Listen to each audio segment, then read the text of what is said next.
Mom Training Podcast with Diana Ballard.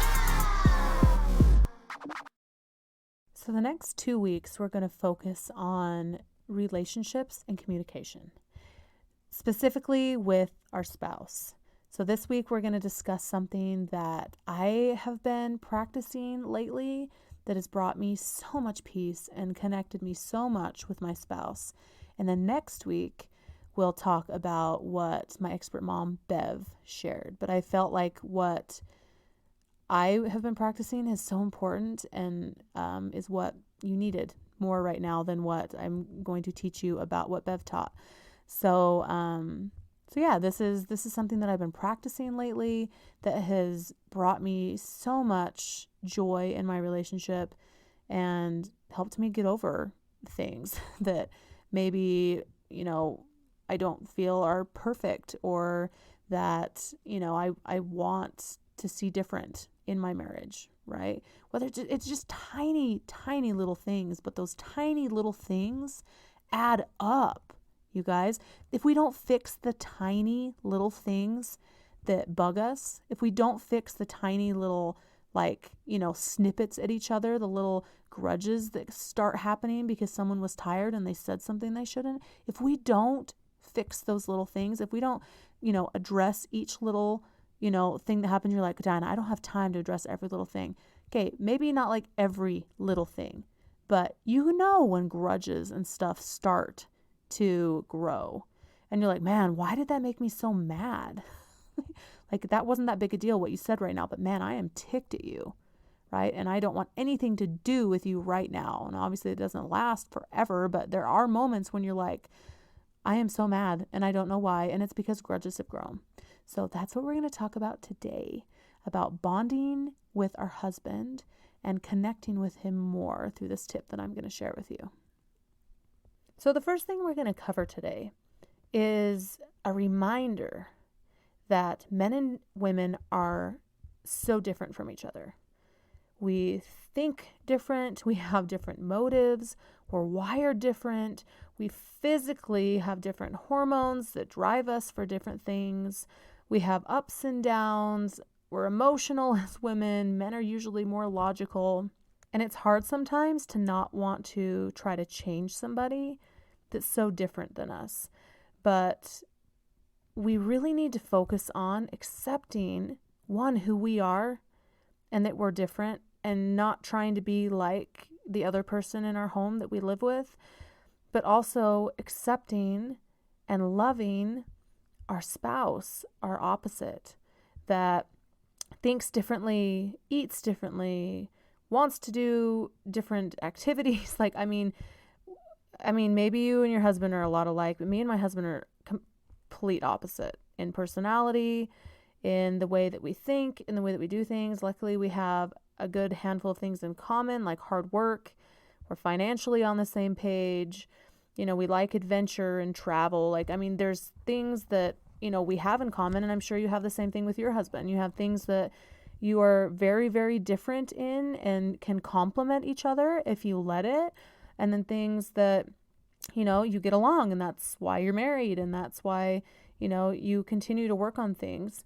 So in just remembering this one thing, that it's okay that our spouse is different than us. It's okay that there's one person who is better at a certain skill and another that's lacking in it. Together you can balance things out. If they have a skill that you don't have, it's great because you don't have to go and learn that skill. You can kind of lean on their skill set in certain areas. And I'm not saying you just sit back and let somebody do everything for you, but it's teamwork.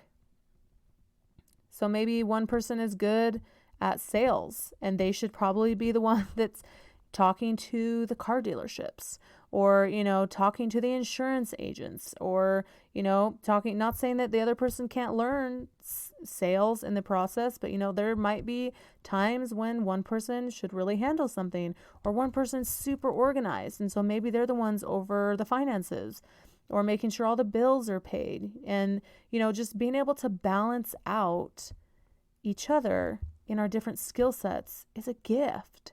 It's a gift that we're different from each other.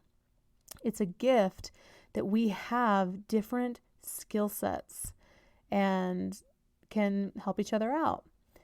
So along with that, with differences, there can come times when things are said that bring up problems, people falling short in things that we expect them to hold up or do or finish, and that, we might have finished very quickly or knew how to do or not put off. But no matter what, there's going to be times when someone falls short, whether it's us, whether it's them, whether what expectation was held, what fell through the cracks. It's going to happen because of our differences, because of what we expect to be normal, what they expect to be normal, and just being a man and a woman and the differences between that, there's going to be trouble. So when those moments come, when someone says something that just like turns you over, you storm out of the room, you're angry, like, why did you say that? That was not a nice thing to say. Why didn't you do this thing?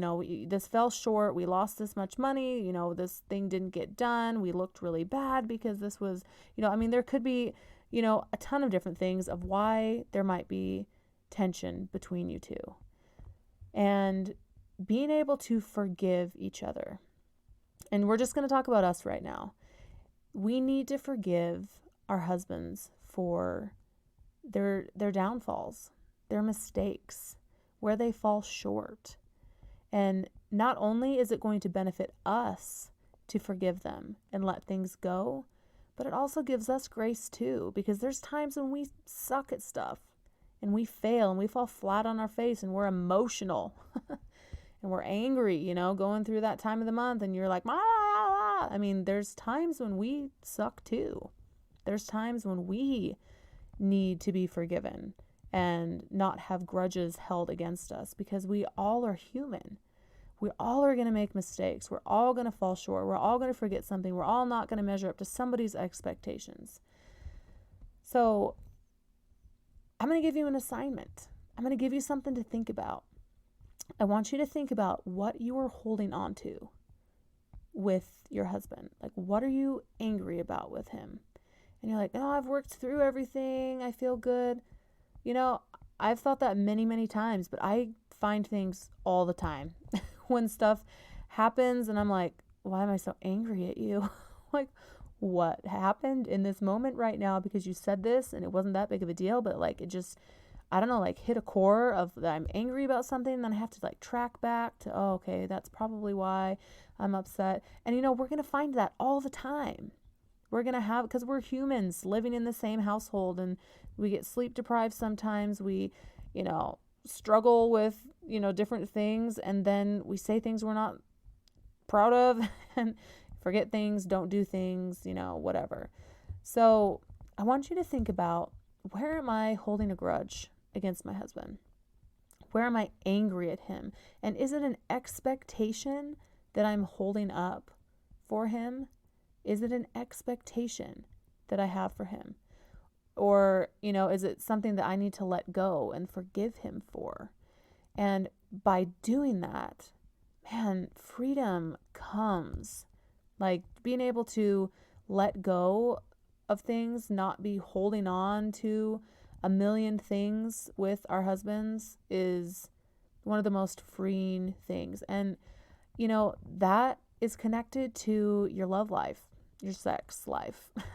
If you're angry at him, if you're holding grudges, there's getting you in the mood is not going to happen. I've just been, noticing like, hey, like, when do things disrupt my romantic life with my husband? And intimacy is not just about sex, right? It's about being able to connect with him, being able to feel close to him, want to snuggle up with him, want to spend quality time. And if there's any bit of being upset at him or angry, man, I'll tell you what, that intimacy of being close to him, wanting to spend time with him, is hard. And so if you're finding that your intimate life, whether that be sex, whether that be snuggling, whether that just be spending time doing date night, if you're finding that your intimate life is being affected by being angry at him or him being angry at you, then it's time to address that. It's time to focus on forgiveness and for, letting go of, things that happened years ago or months ago, and just figuring out obviously how to work with each other. We're not letting things slide if someone's being a jerk, right? It's about communicating with each other and being able to heal and mend relationships instead of pull us apart. And that takes time. It takes effort. And it takes someone caving. It takes someone caving. I want you to hear that. And I want to challenge you to be the one who forgives first and lets it go. Because you never know.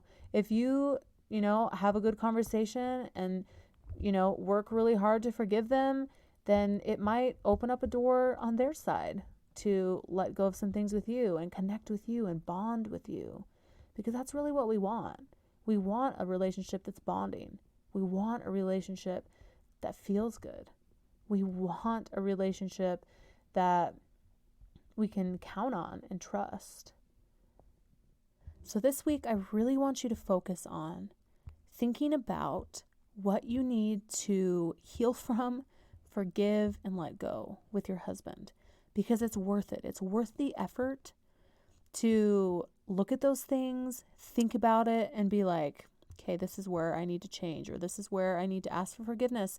This is where I need to forgive him for something that, has continued to build upon each other, like over and over and over and over again. And it's really those little things, you guys. It's those little moments of rudeness, of snapping at each other, of, holding grudges when something doesn't happen or an expectation isn't met. And we need to communicate about that. We need to forgive each other and we need to let it go.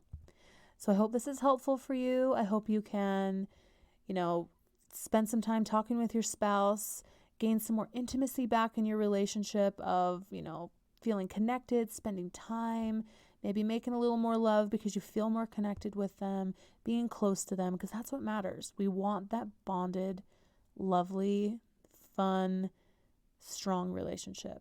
So I believe you can do it. Hope you have a great week, and tune in next week for another tip on how we can have a better relationship with our spouse. Have a great day. Bye. Hit subscribe so you don't miss anything.